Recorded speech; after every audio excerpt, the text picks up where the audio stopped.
யாரு? அவங்களுக்கு ஜாதி தெரியாது, மதம் தெரியாது, பயம்னா என்னன்னே தெரியாது. தைரியத்தை தவிர எதுவும் அறியாத கண்களை முதல் முறையா பயம் மேகங்கள் சூழ்ந்துச்சு. இதெல்லாம் செஞ்சது யாரு? ரொம்ப பெரிய கதை சாமி. ரத்தத்தால கடல் மொத்தம் சிகப்பான கதை. எங்க தேவர கதை.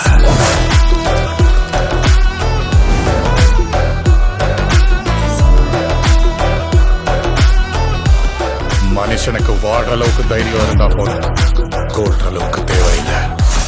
இல்ல முடியாதுன்னு இதுக்கு மேலையும் அதே தைரியத்தோட இருந்தா அந்த தைரியத்தோட திருப்பயமா மாறுவேன்.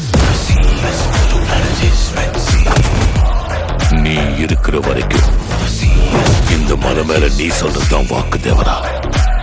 தேவராவை கொல்லணும்னா சரியான சமயம் மட்டும் இல்ல, சரியான ஆயுதமும் கிடைக்கணும்.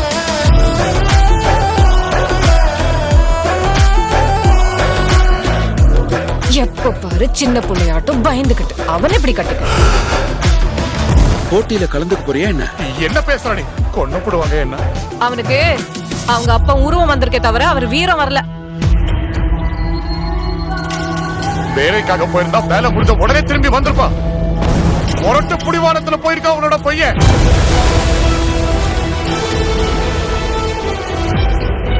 தேவரா கடலுக்கு போய் 2 வருஷம் முடிச்சு போச்சு. கண்ணை மூடினாலும் திறந்தாலும் கடலை கடையில பார்த்துதான் கண்ணு முன்னால நிக்குது. பயத்தை மறந்து எப்பவாவது தப்பான வேலைக்காக கடல்ல இறங்கினா